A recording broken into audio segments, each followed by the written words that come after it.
bienvenidos al análisis de las 8:45, domingo por la noche. Les agradezco su compañía. Hoy en la noche vamos a hablar de migración, de migrantes, de cómo legalizar su situación en los Estados Unidos en particular, pero también de algunos temas que pueden ser conflictivos, fraudes, algunas ideas que algunos consideran que pueden facilitar la legalización de la estadía o de la vivienda allá. Y esto lo vamos a hacer con un experto, un abogado de origen guatemalteco, ya nacido en California, pero de padres oriundos de Quetzaltenango y San Marcos. Y en este sentido le doy la bienvenida al abogado, al licenciado Oscar Ischú. Bienvenido, Oscar. Muy buenas noches, señor Rayo. Gusto de poder saludarlo el día de hoy. No, gracias a usted por aceptar la invitación de Canal Antigua. Y como lo decía en la introducción, Oscar, vamos a hablar de muchos temas. El tema migratorio, pues usted mejor que nadie lo sabe, es un tema que se debate mucho, sobre todo el tema de la migración irregular o ilegal, depende de quién utiliza la terminología. Y lamentablemente, pues antes de entrar al programa estábamos viendo algunas estadísticas publicadas por Bloomberg y sigue el flujo de migración irregular y legal sigue imparable, porque el atractivo de llegar a los Estados Unidos, de encontrar un lugar de trabajo sigue siendo alto ante la falta de oportunidades en países como los nuestros. Pero Oscar, antes de entrar en esos detalles, yo lo decía, sus padres son de acá de Guatemala, pero usted ya nació allá. ¿Cómo ha sido esa situación? ¿Cómo terminó siendo abogado y por qué se dedica precisamente a estos temas? No solo migratorios, su empresa, su bufete se dedica a otros muchos temas, pero nos vamos a focalizar en migración. Claro que sí. Primero que nada, mi nombre es Oscar Ischú, soy abogado en Estados Unidos, de padres guatemaltecos, pero con toda sinceridad yo me siento puro chapín. Mi papá, desde que yo era pequeño, me dijo, tiene que aprender español y tiene que hablar bien. Entonces hago la lucha todos los días. Ahora, me hice abogado en California, Estados Unidos, porque tengo una pasión por la inmigración. Quiero ayudar a mi gente. Mi gente, lamentablemente, no está muy bien informada. Y cuando va a Estados Unidos, no se dan cuenta de los derechos que tienen. Derechos limitados, pero sí tienen derechos constitucionales en los Estados Unidos. Entonces aquí sería un gran placer de hablar de eso. Bien, precisamente su bufete se dedica a estos temas. Cuéntenos en los últimos meses qué ha pasado, porque hay una percepción de que el flujo migratorio se ha incrementado después de esos 2 últimos años que por el tema de la pandemia pues se redujo, pero que ha tenido un repunte. ¿Y cómo están llegando? ¿Cuál es la situación ahorita en el área que usted conoce, que es el área grande de Los Ángeles? Entiendo que ahí es su área de operación de trabajo, ¿es correcto? Sí, es correcto. Lamentablemente, como abogado, he visto muchos casos de fraude matrimonial. Muchos casos.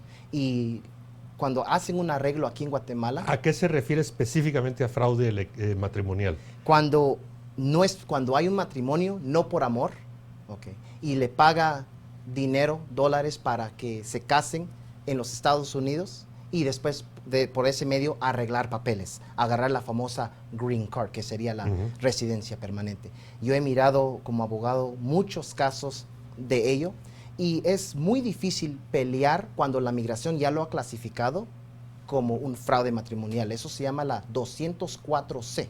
¿Okay? Cuando la migración lo clasifica a usted como las 204C, o sea, ha cometido fraude matrimonial o ha intentado cometer fraude matrimonial, entonces usted ya no puede recibir un beneficio migratorio, ni hoy, ni mañana, ni en 10 años. Entonces ahora yo como abogado me han llamado muchas gentes que han tenido esta clasificación 204C y yo tengo que abrir una moción en la Corte Federal para pelear que fue por amor, que no fue por fraude, pero cuando veo las circunstancias, digo, no, está muy difícil este caso pelearlo. Pero, lamentablemente, a veces sí es por amor y durante la entrevista migratoria hacen errores porque se ponen nerviosos. Entonces, o no conocen bien el idioma. Entonces, hay contradicciones y cuando hay contradicciones, el oficial migratorio dice, aquí hay fraude, y los clasifican 204C. Entonces, eso yo he visto. Ahora, ¿estos fraudes se preparan en Guatemala, en los Estados Unidos, en ambos países? ¿Cómo es lo más frecuente que sucede esta situación del fraude matrimonial? Generalmente las dos maneras. Es mi entendimiento, y el gobierno estadounidense ha estudiado, que hay organizaciones aquí en Guatemala y toda Latinoamérica que se dedican a ofrecer ciudadanos que, por ejemplo, ofrece ciudadano, le pagan tanto dinero para poderle arreglar papeles al extranjero, el arreglo, por ejemplo, en Guatemala o Latinoamérica. Pero también cuando una persona, un extranjero, llega al país por medio de una visa turista o una visa de estudiante, pero llega y le proponen este negocio ya en los Estados Unidos, entonces también se puede hacer el arreglo allá. O sea que el arreglo no necesariamente es en Latinoamérica o en Los Ángeles, es en ambos. Ya. Bueno, usted sacó el tema de fraude matrimonial porque seguramente es lo que más frecuente ve, es lo que más está sucediendo, o sea, es un llamado de atención a que ese tema puede causarle muchos problemas. Me imagino que no solo es clasificarlo, sino también expulsarlo, y ya queda una lista negra que le impide llegar o solicitar cualquier estatus migratorio por los próximos 10 años, ¿es así? Bueno, cuando lo clasifican por un fraude matrimonial, como le acaba de comentar, es la 204C. Quiere decir que por vida usted no puede tener un beneficio ni migratorio, ni en 10 años, es por vida, al menos que un abogado de Estados Unidos pueda pelear y limpiar y eliminar esa 204C. Si no se logra eliminar esa 204C, por vida, nunca puede arreglar papeles. Por ejemplo, un ejemplo, si una persona comete fraude matrimonial y después se casa años después, ¿verdad? Y tiene 10 hijos, tiene 5 casas, ahora el segundo casamiento sí es por amor, no importa, porque ya intentó y cometió el fraude, entonces ya no se puede. Ahí la justicia, las leyes no olvidan. No olvidan, son muy celosas Claro. Son muy celosas. Es muy frecuente que hayan solo uniones de hecho en Guatemala, o sea, que no se casan, sino que hayan solo uniones, o sea, es un estatus familiar reconocido por nuestras leyes. No sé si en Estados Unidos también se reconocen. Y suele pasar de que, bueno, se están solo de hecho, uno de ellos migra, ya sea regular o irregular, está allá y trata de mandar a traer, manda a traer a la esposa o al esposo y se quieren casar allá. ¿Eso clasifica como fraude o no? Bueno, lo que usted me está comentando en inglés se llama common law marriage. No es matrimonio, o sea, no es matrimonio con papel, ¿verdad? Los Estados Unidos solamente reconoce un matrimonio legal, un matrimonio verdadero. Y si hay un matrimonio, por lo menos un ciudadano o un residente permanente con green card, entonces ya puede arreglar papeles para su pareja. Yeah. Si no es así, no hay manera. Entonces, le repito, tiene que ser ciudadano o residente permanente, y de esa manera ya lo puede pedir como el extranjero ser el beneficiario para Es un proceso largo, costoso, porque muchas veces eso también no alienta a hacerlo, porque tarda mucho o es demasiado costoso en dinero. Bueno, las formas en sí, la I-130 y la 485 aproximadamente están en unos $1,200 ¿Qué significan ese I y eso? Claro, okay. ¿Qué significan? Para pedir a usted su esposo o esposa, tiene que primero hacer la forma I-130. Eso es la petición. El famoso formulario. El papeleo. Papeleo, como se puede imaginar, muchos papeles. Se pide la petición. Cuando la petición ya es aprobada, o sea, yo soy ciudadano, mi esposa la quiero arreglar, es una petición. Entonces la migración la aprueba. Cuando la migración la aprueba, usted ya tiene el derecho de pedir la 485. Es otra forma. El precio de la I-130 y la I-485 están ambas aproximadamente en $1,200. No estamos contando el precio legal del abogado en Estados Unidos. El tiempo Perdón, esos 1.200, 1.500 dólares, ¿a quién se le pagan? A la migración, Ah, ok. a la migración. Y aparte están los honorarios de los abogados que apoyan. Correcto, Y correcto. ahí no hay mucho fraude de abogados que engañan a los migrantes, porque se conocen historias, pero dado que usted está en el tema, en el negocio, se hace mucho fraude en ese tema también de apoyo y darle largas a la gente y la verdad no sucede nada. Mire, usted la verdad me tocó un tema muy, muy interesante y le quiero aprovechar esta oportunidad para informarle a mis paisanos. Lamentablemente, los notarios en Estados Unidos no son abogados. ¿Ok? Les repito, un notario en Estados Unidos no es abogado. Un notario en Estados Unidos simplemente es un testigo que tiene un curso de 2 semanas, una estampilla que dice que es notario, simplemente es un testigo para un documento legal. Para dar fe de un documento legal. Exactamente, es todo. Entonces, cuando viene un extranjero a arreglar papeles, una persona que solamente es notario dice, yo soy notario de inmigración. Entonces, en los países hispanos, generalmente Guatemala también incluido, un notario es abogado aquí en Guatemala, y un abogado, un notario y notario abogado, ¿verdad? En Estados Unidos no es así. Entonces, cuando una persona en Estados Unidos arregla papeles por medio de un notario de inmigración, no está agarrando un abogado, está poniendo en riesgo su papeleo. Pero ese notario tiene las facultades para apoyar a un migrante en sus trámites migratorios o no. Tiene las facultades para llenar papeles solamente, no tiene las facultades para hacer los argumentos legales como un abogado. Por ejemplo, un notario ha ido a la escuela en Estados Unidos, ni escuela es, un curso de 2 semanas. Yo como abogado he ido a la escuela 9 años de universidad, más tomar un examen que se llama el Bar Exam. Sí. Es un examen de 14 horas, 2 días, 7 horas y 7 horas, martes y miércoles. Y solamente pasan el 20%, el porcentaje es 20% los de arriba. Y todos se examinan el mismo día, todos se examinan el mismo día. Cuando todos nos examinamos el mismo día, ¿se puede examinar el hijo del expresidente Trump o un familiar del Kennedy? Y también un migrante guatemalteco. O Oscar Ischu, de padres guatemaltecos. Y entonces, en ese día, julio 2021, el año pasado, tuve el placer de tener la oportunidad de tomar ese examen. Y yo me acuerdo que en la hora 13 nos tiraron las preguntas más difíciles que usted se puede imaginar. Pero yo dejé que mi preparación y mi disciplina, que fue como automáticamente. Y tuve, gracias a Dios, pasé el examen a la primera, que es muy incomún. Claro. Entonces, por eso le digo, es muy importante no ir con un notario en los Estados Unidos, vayan con un abogado. Ahora, me llega también la duda, hay algunas empresas o personas o incluso abogados o notarios que desde Guatemala prestan sus servicios o quieren prestar sus servicios para arreglar cosas en Estados Unidos, teniendo oficinas acá. ¿Eso es posible? ¿O no es posible que un abogado, un notario guatemalteco ayude en los temas migratorios a personas que están allá o que van camino a los Estados Unidos? ¿Es eso posible? ¿De qué es posible? Sí. ¿Que es moral, éticamente bien? No.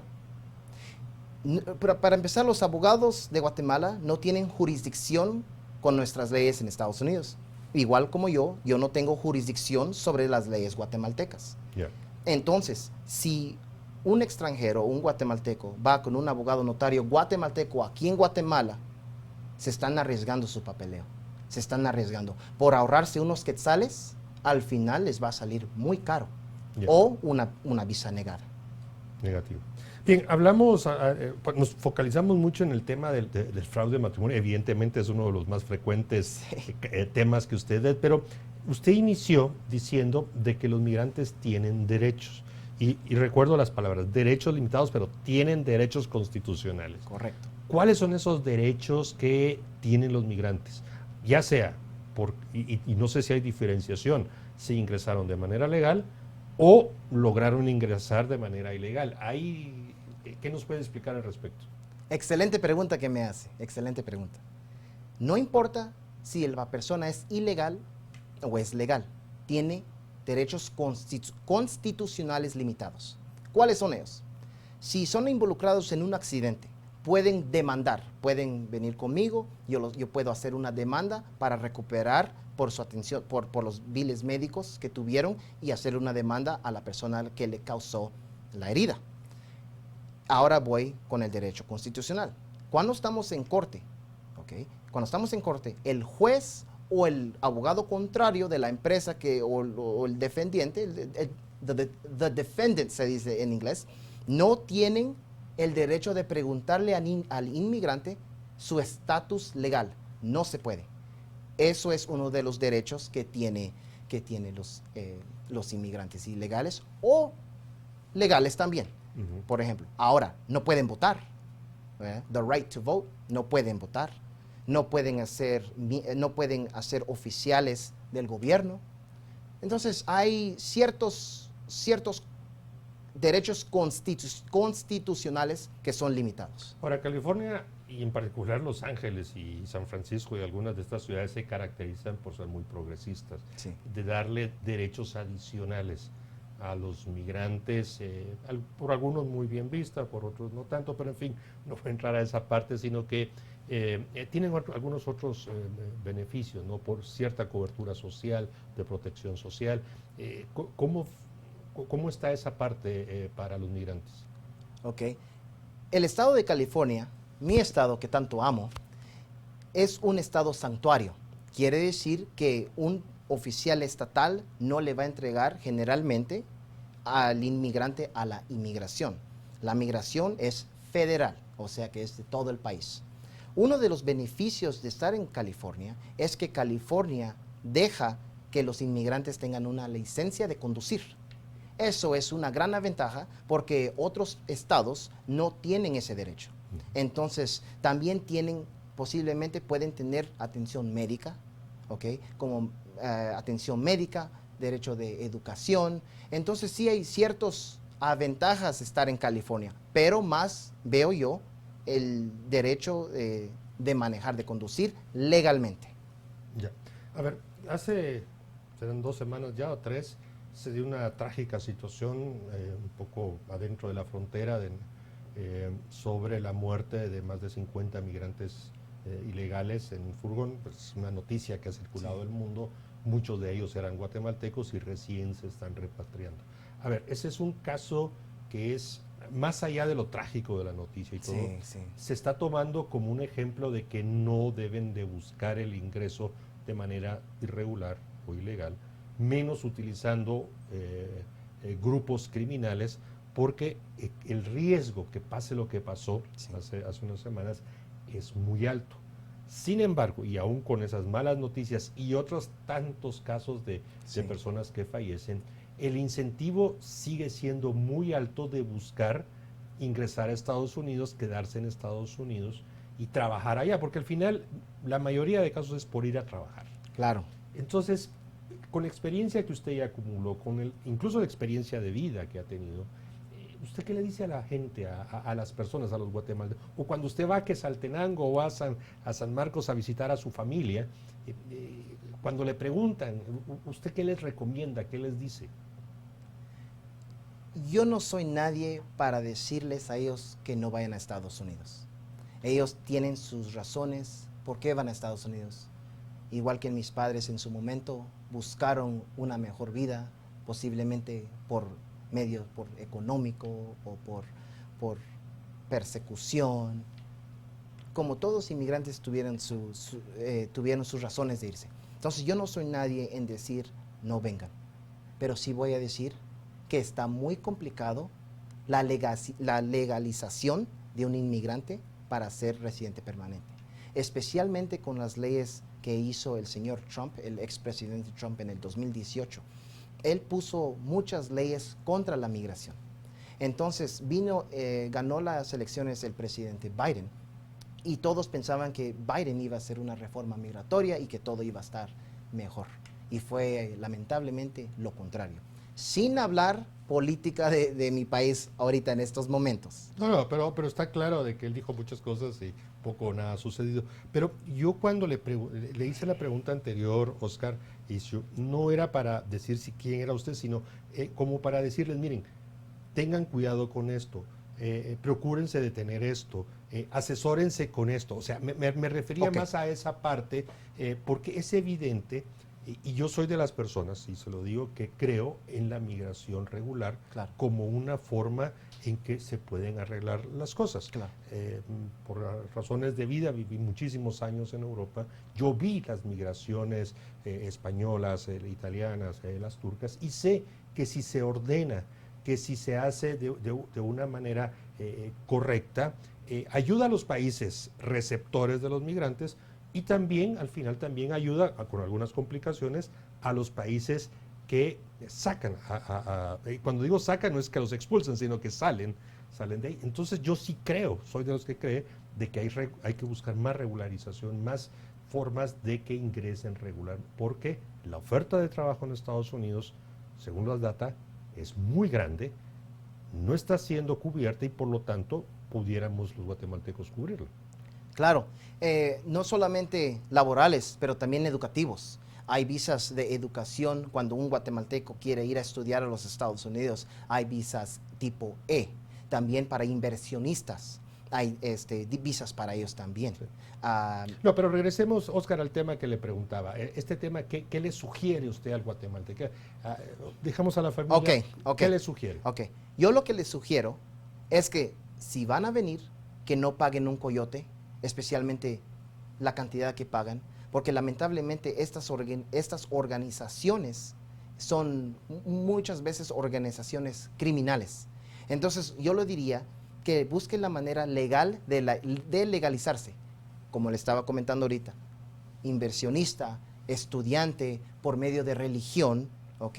Eso es de esa manera, de una manera legal para entrar al país legal. Eso es lo que yo diría, ¿ok? Pero también, si también no puedo decir, por ejemplo, ¿qué sugieres, Oscar? Porque hay situaciones donde la persona tiene miedo de persecución violenta. Claro. Entonces, por eso le dije, yo no soy nadie para decir... Pero entendemos que el asilo político está también muy restringido en este momento. Demasiado, demasiado. Muy restringido, y las causas de violencia, persecución, pues son bastante difíciles de comprobar. Ahora, si un guatemalteco, una guatemalteca está ya del otro lado, está del lado de los Estados Unidos, por su experiencia, ¿qué debe de hacer? ¿Debe de abocarse a un abogado o sencillamente ir con la familia o quien lo acoge y empezar a trabajar? ¿Hay alguna recomendación como, a ver, yo no estoy diciendo justificar y no, pero alguna cosa que deba de hacer cuando esté ya del otro lado? Claro que sí. Generalmente los abogados de inmigración en los Estados Unidos hacen consultas gratuitas. Vayan con un abogado que ¿Pueden explique ir sus con Oscar circunstancias, absolutamente. Oscar Ischu, mi página web attorneyoscar.com. Van con un abogado, consultas gratuitas, generalmente de 1 hora, y explíquele al abogado su circunstancia. Porque depende de la circunstancia, depende de su historia, cada historia es diferente. El abogado puede buscar posiblemente un medio de cómo podría calificar para una visa o por lo menos algo temporal o O sea permanente. en el caso de Los Ángeles, el caso del área grande de Los Ángeles que usted atiende, o sea, yo sí puedo llegar a su oficina o llamar, pedir un consejo, y eso no me va a provocar un problema, porque hay a veces la percepción de que si lo primero que hace uno ir con un abogado es este le va a decir a la autoridad y van a venir por mí. No es así. Absolutamente no es así, no. Un inmigrante tiene todo derecho de hablar con un abogado. Un abogado es una persona privada que no le trabaja a la inmigración. Si usted es abogado de la inmigración, entonces usted ya es, entre comillas, un fiscal para la migración. Yo soy un abogado de inmigración privado que yo no reporto ni puedo reportar hacia la migración. O sea que los datos que usted recoge de esa persona que se acerca a usted están bajo su protección como abogado y no tiene obligación alguna de entregárselo a nadie, salvo resolución de juez competente, me imagino. Usted lo que me está hablando se llama attorney-client privilege. Eso es un privilegio de comunicación entre abogado y cliente. Y las leyes éticas de nosotros, de los abogados, es que es prohibido decir estas comunicaciones confidenciales a una tercera persona. Yo puedo perder mi licencia, que tanto me ha costado toda mi vida, un sueño hoy día. Puedo perder por decir comunicaciones confidenciales a una tercera persona, esa tercera persona incluyendo la migración. Cuando la persona se acerca a Oscar, a ver, hay dos casos, o tiene papeles o no tiene papeles nacionales, o sea, en Guatemala sería el famoso TPI, o en algunos casos el pasaporte. A ver, ¿lo puede presentar ante usted? ¿Le sirve? ¿Y qué pasa cuando alguien llega y mire, los perdí, no tengo, me los quitaron? ¿Cuál es la diferencia en el trato a una persona que llega con el abogado Oscar y llega y dice, bueno, uno sí tiene papeles y el otro no tiene nada? ¿Hay un trato diferente? Absolutamente, claro que no. Por ejemplo, una persona viene a mi oficina y no tiene TPI, lo primero es ir a la embajada o al consulado guatemalteco en Los Ángeles para que ellos reciban sus papeles de ese proceso. Yo no le podría decir porque pues yo no trabajo en la embajada guatemalteca, ¿verdad? Pero una persona que tiene papeles TPI, pues obviamente es una forma de identidad de quién es esta persona y si es ciudadano de Guatemala. Entonces no hay ninguna diferencia si una persona yo los voy a atender como si fuera legal, con TPI, sin TPI, o si es una persona que ni sabe quién es, porque me tocó. ¿Ya? Absolutamente. Hace 2 semanas, lo que le acaba de decir, attorney-client privilege, no puedo decir de la persona. No, claro, por supuesto. ¿Verdad? Me llamó una persona que lamentablemente él no sabe quién es, sin bromas, sin nada, no sabe quién es, tuvo un accidente y no se acuerda, pero piensa que era hondureño. Entonces yo lo que hice una moción con la corte para que le hagan fingerprints, se dice, sus huellas. Las huellas dactilares. Correcto, y entonces empezamos con la embajada hondureña, si tienen algún registro de esa persona. Entonces, a su pregunta, TPI, no TPI. Para usted es indiferente. O sea, para mí indiferente. Para los abogados es indiferente. No todos los abogados son iguales. Eso le quiero decir desde un principio, lamentablemente. Yo me hice abogado porque yo tengo una tía que lamentablemente ella tuvo un accidente y fue con un abogado. Este abogado no le tocó el caso por 5 años y ella estuvo sufriendo mucho. Yo en ese entonces era estudiante y yo miré la injusticia que había, que los abogados no contestan el teléfono, que no atienden bien, que ven al cliente como otro número. Tal vez porque no les ha costado, tal vez porque vienen de familias de mucho dinero, tal vez porque son de familias estadounidenses. O porque venga el migrante de menos. Pero a mí me ha costado. Claro. Porque yo soy hijo de padres guatemaltecos, entonces mi experiencia de vida es muy diferente a estos otros abogados. Por eso le digo, no todo abogado es igual. Entonces hay muchas veces si una persona sin TPI llega, no lo van a atender. Entonces, no todo, por eso llámenme 626-514-1000 y yo los atiendo con todo gusto.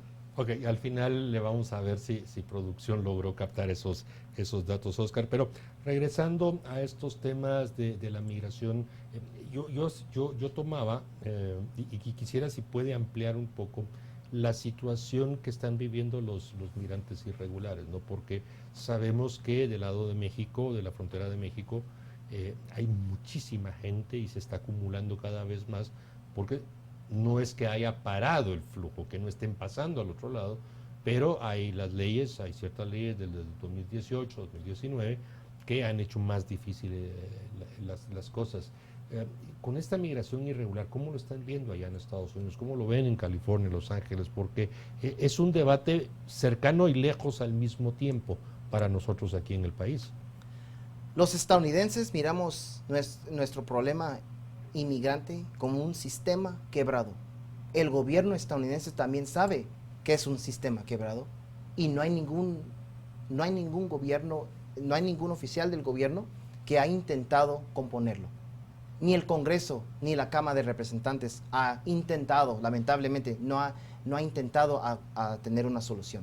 Entonces, hacia su pregunta, ¿cómo lo vemos? Como un sistema quebrado, que no hay suficientes avenidas para legalizar a mis paisanos, a todo Latinoamérica. Y no solamente a todo Latinoamérica, sino que al mundo que quiere inmigrar a Estados Unidos. Sí. Es un sistema quebrado. Ahora que mencionó legalizar, los procesos son muy largos.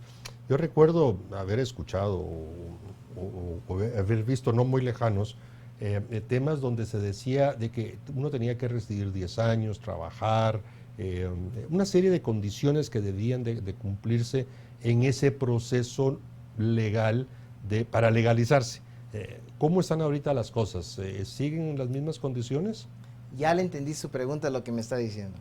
Todo va a depender cómo entró el inmigrante, si entró de forma legal o forma ilegal.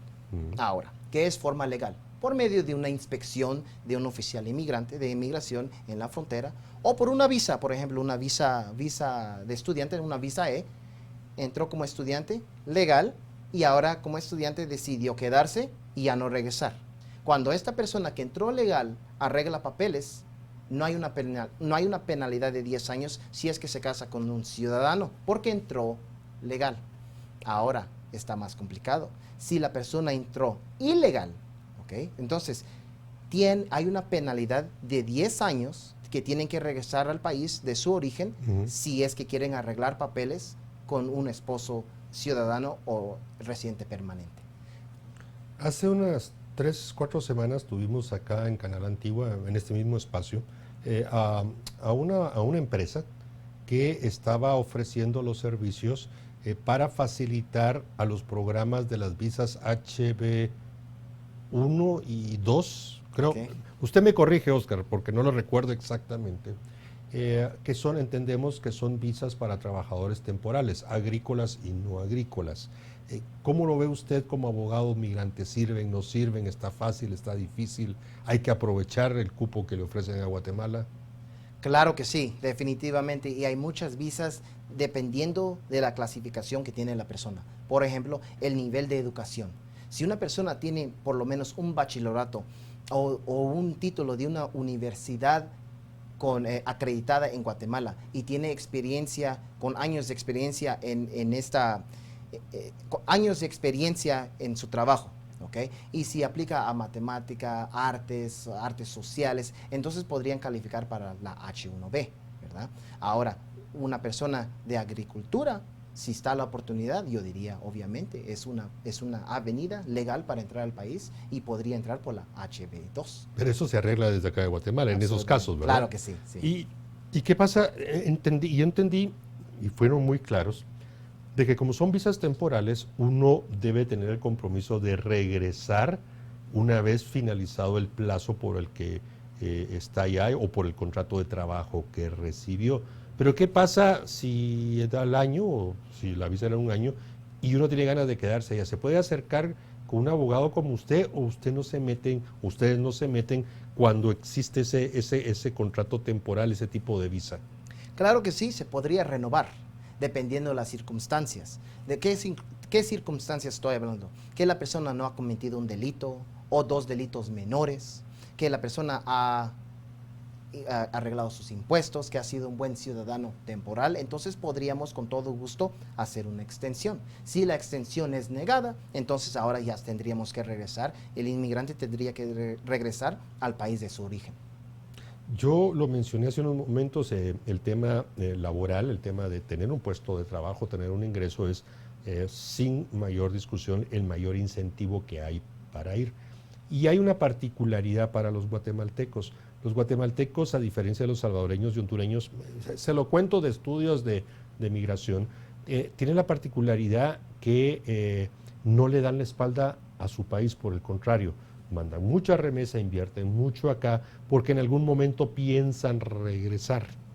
Y le hago este contexto para reiterarle la pregunta: ¿cómo está la oferta laboral? ¿Cómo está la oferta de trabajo? Aquí escuchamos de que el precio hora que se paga ha ido en aumento para ciertos servicios, para ciertos trabajos, y aún así no se ocupan. Escuchamos historias de que en hoteles ya no hacen la limpieza de las habitaciones todos los días, sino porque tienen escasez de personal de servicio. Tengo conocimiento de plantas textiles que no logran cubrir con obreros. ¿Cómo está esa parte? Usted me tomó un tema muy, muy interesante. Lamentablemente ahorita Estados Unidos está viviendo una inflación enorme. Ahorita en California el mínimo es aproximadamente $15 la hora. Es mucho dinero. Entonces, hay mucha oportunidad para que los inmigrantes apliquen como laboral en los Estados Unidos. Solamente tendrían que hablar con un abogado para que el abogado los podría dirigir qué forma llenar. Porque hay miles de formas, dependiendo de las circunstancias de la persona.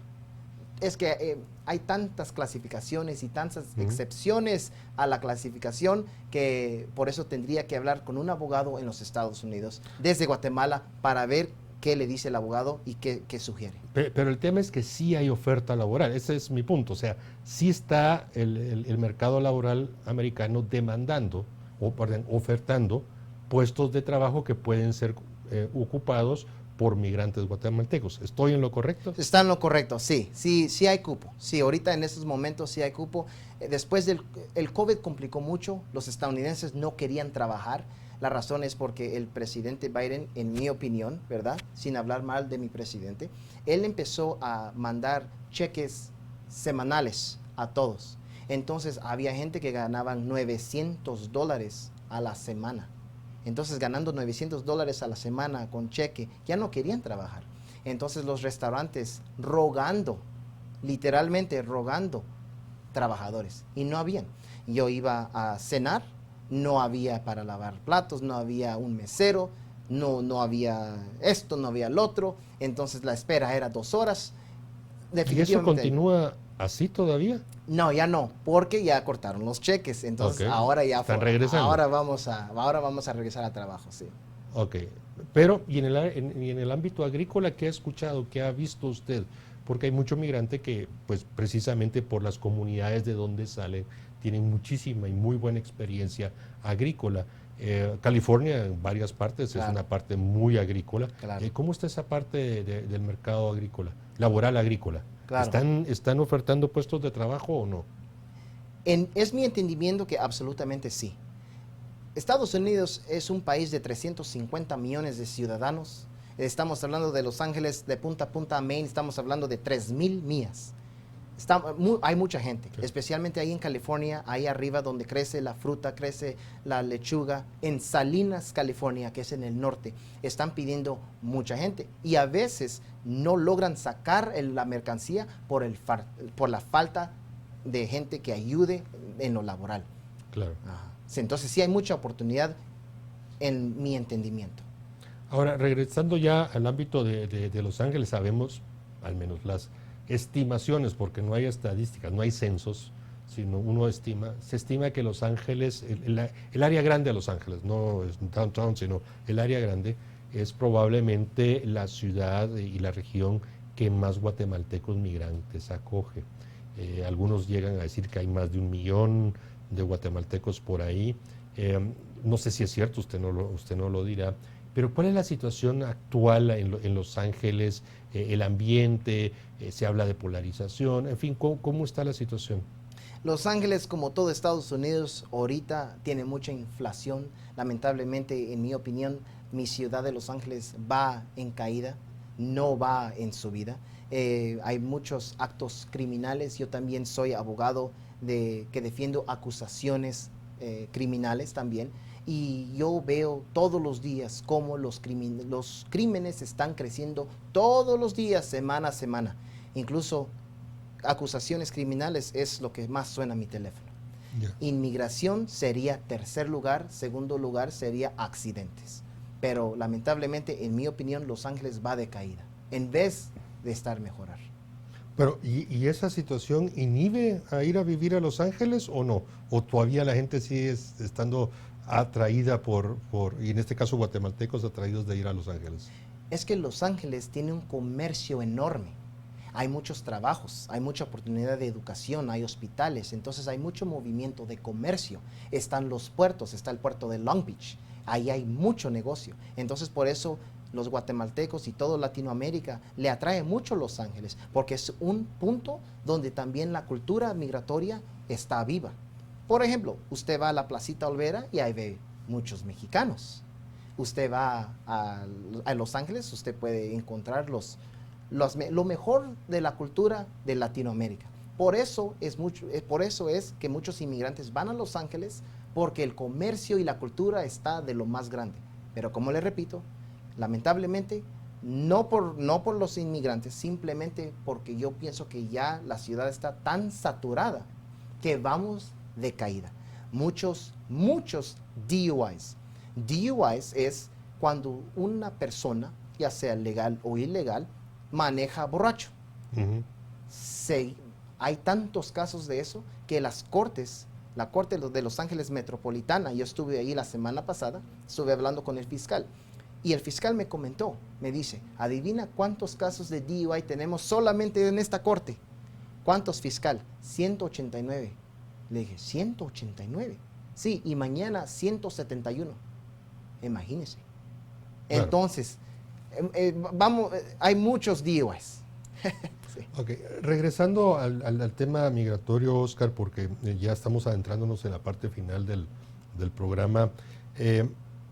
Estaba viendo aquí rápidamente las redes y la gente está preguntando, bueno, con los que nos ha comentado, si pudiera usted reiterar algunos de los sugerencias, consejos, no imposiciones, sugerencias, consejos, de lo que uno tiene que ver, de que estar pendiente, preocupado, a dónde recurrir en el caso de querer migrar a Estados Unidos.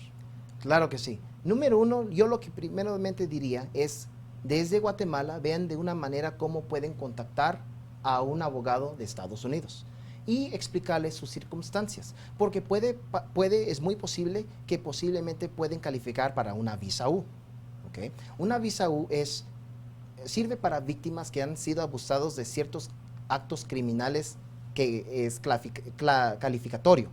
Ciertos actos criminales, por ejemplo, traficante de prostitución o violencia doméstica continua, etc. Entonces, por eso yo le sugiero a la gente que... O sea, la visa U, previamente calificado, verificado, etcétera, pudiera servir en el caso de, por ejemplo, aquí lamentablemente hay mucho maltrato de mujeres, violencia intrafamiliar, abuso sexual de niños. ¿Por ahí pudieran encontrar una posibilidad? Correcto. La visa U dice que si una persona ha sido víctima de un crimen y ha sufrido físicamente o ha sufrido emocionalmente, y dos, y eso es muy importante, tienen información para ayudarle a las autoridades estadounidenses para investigar a estas organizaciones criminales, podrían tener, como les repito, no es que van a tener, No, podrían tener claro. un beneficio visa U. La visa U es un beneficio permanente, no es temporal. Podrían tener un camino a la ciudadanía. Otro, la visa T. Perdón, pero la visa U solo la pueden tramitar con un abogado norteamericano. Ellos lo pueden hacer con un notario, pero como ya le había explicado, es peligroso, se arriesgan, o ellos lo pueden hacer ellos mismos. El problema es en preparar los papeles. Sí, claro. Un abogado tiene que escribir un brief. Un brief es un papel es unas hojas, como aproximadamente de 15 hojas, citando la ley y encontrando el caso que ha aplicado en el pasado hacia el presente. Entonces es un proceso muy técnico que a mí me ha tomado 9 años de universidad para aprender. Hablemos de la visa T. Ok. La visa T es cuando hay trata de humanos. Por ejemplo, se viene una persona con engaños y llegando a Estados Unidos, pueden ser laborales que ellos no esperaban, por ejemplo, o laborales de prostitución. Entonces, la visa T es solamente temporal, no es permanente. Es temporal y es cada 4 años. O sea que al final de los 4 años, ellos pueden renovar otra vez. Ya. ¿Qué otras opciones hay, Oscar? Para los niños no acompañados, okay, eso es algo muy grande. Si ellos tienen menos de 18 años y han sido abusados, maltratados, torturados por los padres, y el gobierno estadounidense puede ver que no está en el mejor interés del niño regresar a su país de origen, entonces posiblemente podrían clasificar como la UAC, Unaccompanied Alien Children, que ellos tendrían la visa que se dice la especial inmigrante juvenil. Entonces, este beneficio migratorio es permanente. Eso es otra avenida que podrían hacer. Ahora que mencionó este tema, me recordó el programa Dreamers. ¿Existe todavía? ¿Está vigente? ¿Está suspendido? ¿Cómo está ese programa? DACA DACA. DACA. DACA, sí. DACA sigue vivo, pero en las cortes están peleando que no fue constitucional lo que hizo el presidente Obama. La razón es porque la Constitución dice que para hacer una reforma migratoria tiene que pasar por el Congreso, sí. por la separación de poderes que nosotros tenemos en nuestro país. Y el expresidente Obama hizo DACA y pues está vigente, es una protección temporal que no pueden deportar a los recipientes de DACA, pero no es un camino a la ciudadanía, es simplemente temporal. Incluso el Attorney General Jeff Sessions, de expresidente Trump, sí, el fiscal general, él eliminó DACA, intentó de eliminar DACA, pero después demandaron y la corte lo regresó. Oscar, terminamos. Aquí en Guatemala hay cierta aura en relación al TPS y muchos y organizaciones y personas le exigen al gobierno, al presidente, de que le exija o que le pida al gobierno federal o al Congreso de que se aplique un TPS para guatemaltecos. En lo personal tengo mis dudas, pero su opinión como abogado, ¿no? Como abogado, Okay. ¿cree que eso pudiera solucionar algo? Solamente sería una protección temporal. El TPS dice que si usted es de un país designado como por ejemplo El Salvador, Ucrania, Venezuela, Honduras. y ese país está sufriendo de algo catástrofe, entonces podría ser designado y usted podría agarrar TPS. Pero el problema es, ¿qué pasa cuando el TPS se acaba? Porque algún día se va a acabar. Algún día se tiene que acabar. ¿Y qué es lo que protege el TPS? Simplemente protege la deportación y usted puede agarrar permiso de trabajo. O sea, usted está legal temporalmente, pero cuando el TPS se acabe, entonces, si abren TPS para Guatemala, ¿okay? Entonces va a haber guatemaltecos que van a venir a Estados Unidos. Pero cuando ese TPS se elimina, vamos a tener un problema hasta más grave. Aquí, Estados Unidos tiene que ver de qué manera podría haber una reforma migratoria para legalizar y componer el sistema migratorio. Bien. Bueno, Oscar, llegamos al final del programa, se acabaron los minutos, pero hubiéramos podido seguir hablando mucho más porque, insisto, es un tema del más alto interés, no solo aquí en Canal Antigua, sino en general en toda la ciudadanía guatemalteca. Así que agradezco a Oscar Ischiu, correcto. Ischiu, abogado, notario en los Estados Unidos, residente en Los Ángeles, Correcto. atiende el área grande de Los Ángeles en temas migratorios, penales y de accidentes. accidentes. Pero puedo ayudar en absolutamente todo. Yo tengo el entrenamiento y la licencia para ayudar en accidentes laborales, en discriminación, incluso hasta derechos civiles. Y como lo escucharon, es hijo de migrantes guatemaltecos. Bueno, Oscar, muchas gracias. Buenas noches. Un gran placer. Feliz noche. Gracias. A ustedes les agradecemos que nos hayan acompañado esta noche. Los invitamos a que continúen con Canal Antigua y mañana por la noche regreso con ustedes. Hasta pronto.